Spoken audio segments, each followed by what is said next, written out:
guys is about relationship. This is requested video. Sabi niya, ma'am, pwede po bang mag-topic kayo about on and off relationship? Okay.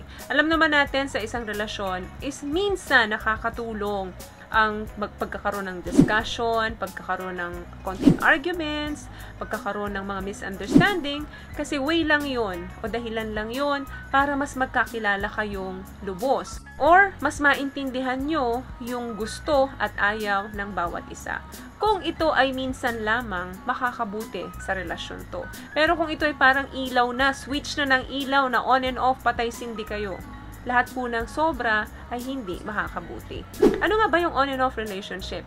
Ang on and off relationship ay associated yan sa mga higher rates of abuse, sa mga poorer communication, dyan nag-start yan and lower levels of commitment. Breaking up and getting back together ng paulit-ulit ay pwedeng magkaroon ng impact yan sa individuals, sa inyong mental health. Of course, not for the better. Ano ba yung kadalasang dahilan ng mga on and off relationship?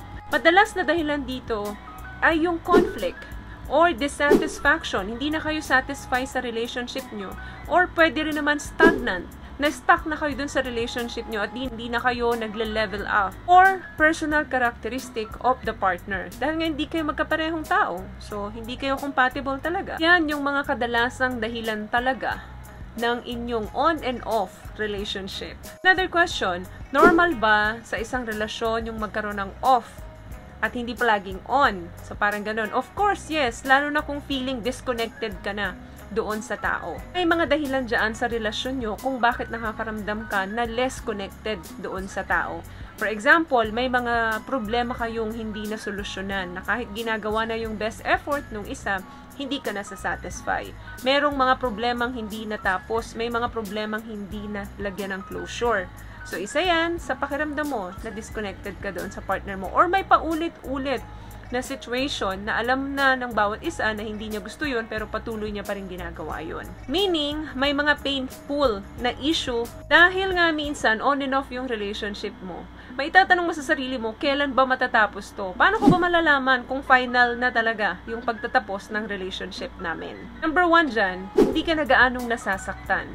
Kapag ka may ginagawa siyang mga hindi na bagay na gusto mo, parang unti-unti nang nababaliwala sa'yo. Number 2, physical distance. Napapalayo ka na sa kanya konti-konti. Other things to consider is meron na sa ulo mo na baka pag itong isa na to na nagkakagusto sa akin, ito ang binalingan ko ng aking atensyon, maging okay ako.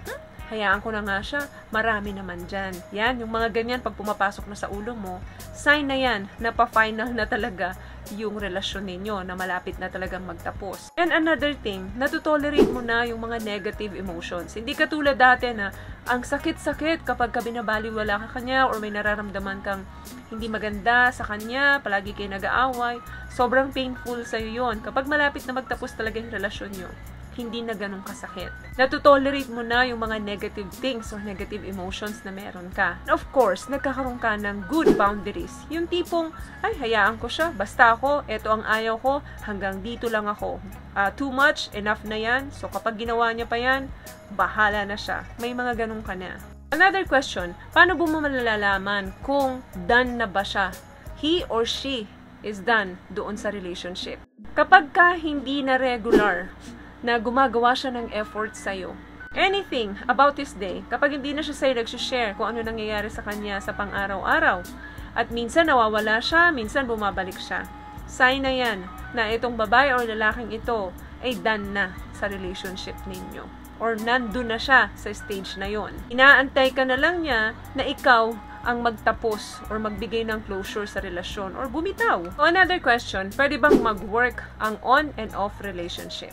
Well, ang on and off relationship po ay pretty common sa isang couple. Pwedeng mag-work ito sa iba, pero karamihan, hindi talaga nag-work ang on and off relationship dahil nga sobrang dami ng distress, stress. So, habang na-discover nyo yung mga indifference nyo, so lalong naglalagay ng fuel ito sa relasyon para mas maagang matapos. So, asa inyo yan kung kayo ba ay mag-i-stay pa or magsisay goodbye na. Kasi very toxic talaga ang mapasok ka sa on and off relationship. Minsan hindi mo na makikilala yung sarili mo kasi nagbabago ka na unti-unti. Kasi palagi mo nang dinidepensahan yung sarili mo pagdating sa kanya.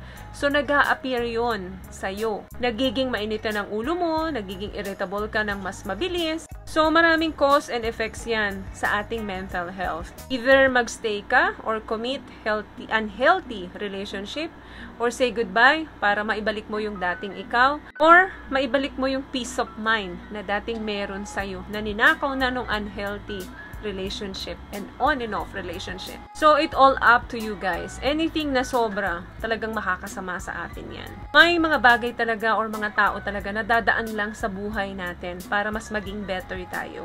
Kaya, wag niyong hayaan yung mga sarili niyo na mabago nung mga bad relationship na experience ninyo. So yun lamang guys ang video natin for today. I hope may nakuha po kayong tips sa pinag-usapan natin ngayon. At pakibigyan lamang po ako ng isang malaking thumbs up kung nagustuhan niyo po ang ating video. And also, comment down below.